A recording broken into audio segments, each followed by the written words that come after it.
बिस्मिल्लाहिर्रहमानिर्रहीम। अस्सलामुअलैकुम नाज़रीन कराम, नई वीडियो में आपको खुश आमदीद कहते हैं। बड़ी अहम तरीन डेवलपमेंट्स हैं। एक जानिब तो DGISI lieutenant general Nadeem Anjum की एक्सटेंशन के हवाले से ऑलरेडी बहुत कुछ सामने आ चुका है, लेकिन जनरल नदीम अंजुम के अलावा एक और जर्नैल की एक्सटेंशन की सिफारिश की गई है। आर्मी चीफ के सामने जब ये मुद्दा रखा गया तो आर्मी चीफ का इंतहाई सख्त रद्द-ए-अमल इस पर आया, और ये सिफारिश करने वाले भी शहबाज शरीफ नहीं थे। ये सिफारिश करने वाला एक इंतहाई अहम तरीन शख्स था, जिसका बाद में हमें पता चला। ये पूरी स्टोरी क्या है, इस वक्त अंदर खाते क्या कुछ चल रहा है, बड़ी अहम तरीन डेवलपमेंट्स हैं जो आपके सामने रखनी है। जबकि नया DGISI कौन होगा, इस हवाले से भी अहम तरीन तफसीलात हैं। फैसला हो चुका है और इसमें क्या कुछ हो सकता है, किस तरह से चीज़ें आगे बढ़ सकती हैं, क्योंकि जनरल नदीम अंजुम ने सितंबर में रिटायर होना है और सितंबर में उनकी मुद्दत मुलाजमत पाकिस्तान की फ़ौज में ख़त्म हो जानी है। तो बहुत कुछ इस वक्त चल रहा है, बहुत सी मेरे पास इस हवाले से नई डेवलपमेंट्स भी हैं।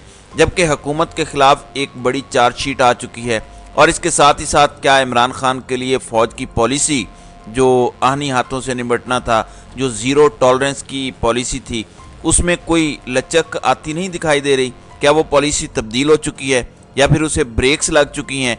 इस हवाले से भी एक बहुत बड़ा दावा, एक बहुत बड़ा क्लेम है। नाज़रीन कराम, अब उन लोगों को समझ नहीं आ रही जो पहले इमरान खान की मुखालफत में सबको समझाते फिरते थे, मतलब जो आगे पीछे का सारा मंजरनामा वाज़े करते थे, जो फन्ने खान बने हुए थे, अब वो सर पकड़ के बैठे हैं, उन्हें समझ नहीं आ रही, गेम ऐसी पड़ गई है। अब ये बड़ी इंटरेस्टिंग डेवलपमेंट्स हैं और ये व्लॉग इस हवाले से बड़ा इम्पोर्टेंट होने जा रहा है। नाज़रीन इकराम, मैंने कल भी आपको ये बताया था कि हुकूमत के हवाले से IMF ने मुआहदे की एक रिपोर्ट जारी की है, और IMF ने पाकिस्तान से मुआहदे की तफसीलात जारी की हैं। हुकूमत गैस और बिजली मज़ीद महंगी करेगी, और ये रिपोर्ट बिलाशुबा मौजूदा हुकूमत पर एक बहुत बड़ी चार्जशीट है।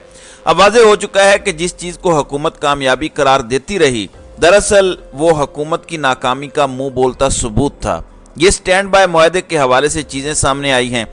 IMF ने पहली बार पाकिस्तानी हुकूमत को पाबंद किया है कि ओपन मार्केट और इंट्रा बैंक डॉलर के रेट में फ़र्क 1.25% से ज़्यादा नहीं होना चाहिए, जबकि पिछले हफ्तों में डॉलर के ओपन मार्केट और इंट्रा बैंक के रेट में ऐसा वक्त भी था जब फ़र्क 30 रुपये तक था। मतलब अब बहुत सी चीज़ों के अंदर IMF ने पाकिस्तान को बाउंड कर दिया है, और IMF ने पाकिस्तान को गैस और बिजली दोनों के टैरिफ बहुत ज़्यादा बढ़ाने का हुक्मनामा जारी किया है।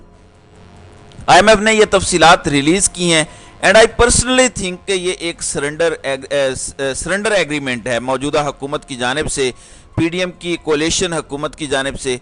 जबकि ये ऐसे कह रहे हैं कि एफर्ट्स हैं सेल्फ सस्टेनेबिलिटी के लिए, और हम खुद मुख्तार हो जाएंगे और ख़ुद कफ़ील हो जाएंगे।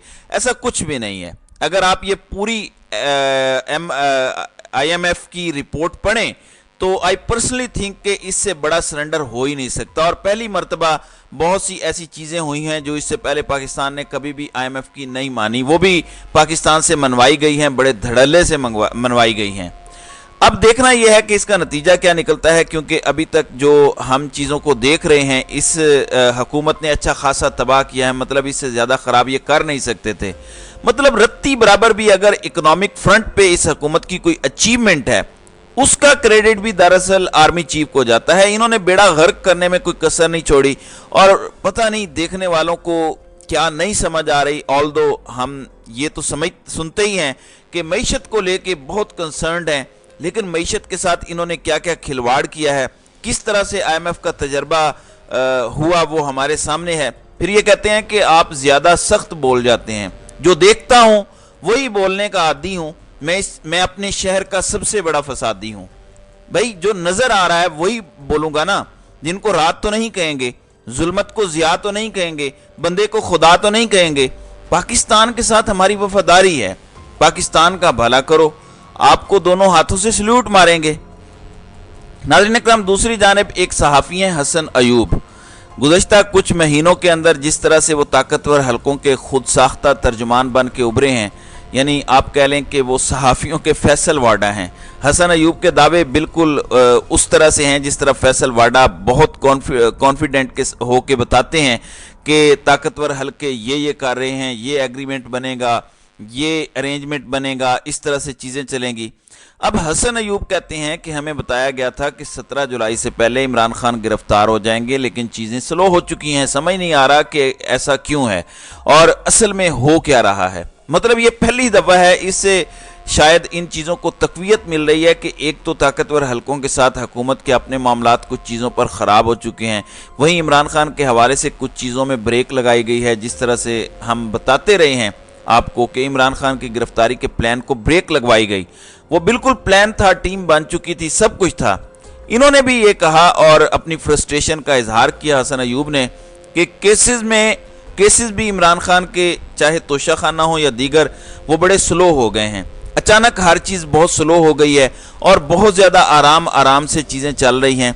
नवाज शरीफ की तरह चलता रोज़ाना की बुनियाद पर हेयरिंग, नवाज शरीफ को जैसे पनामा में उड़ा के रख दिया गया, उस तरीके से उड़ा कर रखते तो फ़ायदा था, उस तरीके से उड़ा कर रखते तो काम बनना था, इसके अलावा काम नहीं बनना। मतलब हसन अयूब ने इनडायरेक्टली एक मैसेज कम्युनिकेट किया है। ऑल्दो इन्होंने ये बात कही है कि जनरल आसिम मुनीर और जनरल फैसल नसीर कदमों के निशान नहीं छोड़ते, और ऐसा नहीं है कि कोई अदालत से निकलता हुआ या दाखिल होता हुआ दिखाई दे। वो जो कुछ भी कर रहे हैं वो टेक्निकल तरीके से कर रहे हैं। मतलब this is an allegation, I don't think this is something. ये अगर कह रहे हैं कि इमरान खान के माइनस के प्रोसेस में वो सब कुछ कर रहे हैं लेकिन बड़े आराम से टेक्निकल तरीके से कर रहे हैं, तो I think this is an allegation on the institution, because institutions have clearly mentioned कि वो इम्पार्शियल हैं, किस तरह से अनबायस्ड हैं, किस तरीके से एपॉलिटिकल हैं, किस तरीके से न्यूट्रलिटी मेंटेन कर रहे हैं पॉलिटिकल सिचुएशन में। तो आई थिंक इस तरह के दावे फ़ायदा से ज़्यादा नुकसान करते हैं। लेकिन कम अज़ कम एक चीज़ वाज़ेह हो चुकी है कि हसन अयूब को भी समझ नहीं आ रही। अब दूसरी जानिब जनरल नदीम अंजुम का आपको पता है कि वो DGISI हैं, और DGISI या फिर ISI का जो चीफ होता है वो डायरेक्टली वज़ीर आज़म लगाते हैं। आपको ये मैं बता दूं कि रिक्वायरमेंट ये नहीं है कि फ़ौज से ही होना चाहिए। बेनज़ीर भुट्टो ने एक रिटायर्ड लेफ्टिनेंट जनरल को भी DGISI लगाया था। तो पाकिस्तान में कोई ऐसी कंपल्जन नहीं है, although this is a norm. मेरे नज़दीक ये लेफ्टिनेंट जनरल कोई भी सबसे ज़्यादा अहम पोजीशन जो होल्ड कर सकता है तो वो DGISI की है, क्योंकि बहुत पावरफुल, बहुत ज़्यादा इम्पोर्टेंट, बहुत ज़्यादा स्ट्रेटजिक इम्पोर्टेंस होती है। तो वज़ीर आज़म की अपनी सवाबदीद होती है कि वो जिसे मर्जी लगाए। ऑल्दो इसमें आर्मी चीफ का एक बहुत बड़ा से होता है और वो रहेगा। जनरल नदीम अंजुम अब सितंबर में रिटायर हो रहे हैं। उनके हवाले से ये बात सामने आ रही है कि हुकूमत ने बाज़ाब्ता तौर पर ऑफिशियली आर्मी चीफ को लिख दिया है कि हम जनरल नदीम अंजुम को एक्सटेंशन देना चाहते हैं। ये कोई इतनी बड़ी बात नहीं है, क्योंकि एक्सटेंशंस पहले भी मिलती रही हैं। इसमें एक चीज़ ये भी है कि अगर वो मिलिट्री से रिटायर होते हैं तो वो रिटायर होकर भी ISI को कमांड कर सकते हैं। लेकिन 1 साल की एक्सटेंशन की अब बात हो रही है। इवन दूसरा ऑप्शन ये भी हो सकता है कि फ़ौज में मुद्दत मुलाजमत मुकम्मल हो जाए और वो एक लेफ्टिनेंट जनरल ना रहें, लेकिन रिटायर्ड लेफ्टिनेंट जनरल के तौर पर वो दोबारा ज्वाइन कर सकते हैं। तो इस वक्त तक government DGISI general Nadeem Anjum को जाते जाते एक्सटेंशन देना चाहती है। This is confirmed. अब आर्मी चीफ इस पर क्या करते हैं वो अभी तक किसी को नहीं पता। अब इस हवाले से चीज़ें रिपोर्ट हो रही हैं और मेन स्ट्रीम जो डिजिटल मीडिया है उस पर भी रिपोर्ट हो रहा है। मौज़म फ़खर ने भी ये दावा किया है कि आर्मी चीफ के पास जनरल नदीम को अंजुम के हवाले से तो वज़ीर आज़म ने भेजा हुआ है कि उन्हें एक्सटेंशन दी जाए। एक और जर्नल की सिफारिश, एक और लेफ्टिनेंट जनरल जिन्होंने सितंबर में रिटायर होना है, उनकी एक्सटेंशन की सिफारिश भी आर्मी चीफ से की गई है। उनकी एक्सटेंशन की सिफारिश आर्मी चीफ के लिए बहुत ज़्यादा हैरान कुन थी। आर्मी चीफ हैरत ज़दा रह गया, क्योंकि देखें ISI का मामला तो वज़ीर आज़म की डोमेन है। ये तो क्लियरली मुदाखलत है आर्मी चीफ के मामलात के अंदर। एक नया प्रेसिडेंट, ये वही चीज़ है। आले शरीफ का मशहूर है कि वो पाकिस्तान की आर्मी को भी अपनी मर्जी से चलाना चाहते हैं, उसे पंजाब पुलिस बनाना चाहते हैं। तो आर्मी चीफ ने इस पर अच्छा खासा माइंड किया कि आप मुझे डिक्टेट कर रहे हैं कि मैं अपने इदारे को कैसे चलाऊं और किसे एक्सटेंशन दूं। बंदा कौन था? बंदा था इसहाक डार, नवाज शरीफ का समधी। अब ये पता नहीं क्या गेम कर रहे थे, क्योंकि जब ये बात चीफ साहब की तरफ से कम्युनिकेट की गई शहबाज शरीफ को, तो शहबाज शरीफ को नहीं पता था। एक मीटिंग में जब चीफ साहब ने डार साहब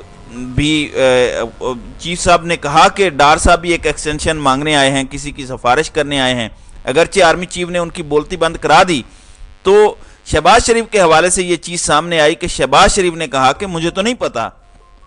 उसके बाद उन्होंने ये भी कहा कि वड्डे भाइन मैनू कह देंदे, मैं भी तो तुहानू कह देना सी। तो अब वड्डे भाइन क्योंकि इनके समधी हैं, यानी एक शहबाज फैमिली है और एक नवाज फैमिली, तो इसहाक डार जो हैं वो नवाज फैमिली में काउंट होते हैं। तो अब ये अंदर खाते भी कुछ गेमें पड़ रही हैं। मैं जनरल साहब का नाम नहीं लूँगा जिनके हवाले से ये दावा सामने आ रहा है कि उनको एक्सटेंशन दी जाए। बहुत से सवालात इससे भी खड़े होते हैं कि ये जो दूसरी एक्सटेंशन मांगी गई है और शहबाज शरीफ को भी नहीं पता और इसहाक डार को पता है, और अब अगर नवाज शरीफ को भी नहीं पता तो या तो इसहाक डार अपनी कोई गेम डाल रहे हैं या फिर नवाज शरीफ शहबाज शरीफ के साथ कोई गेम करने जा रहे हैं। बस सब माया है, ये ऐसे ही लोग हैं, ये एक दूसरे पर ट्रस्ट नहीं करते। तो नाज़रीन इकराम, आपकी इस वीडियो के हवाले से क्या राय है? आप अपनी राय का इजहार कमेंट सेक्शन में ज़रूर कीजिएगा।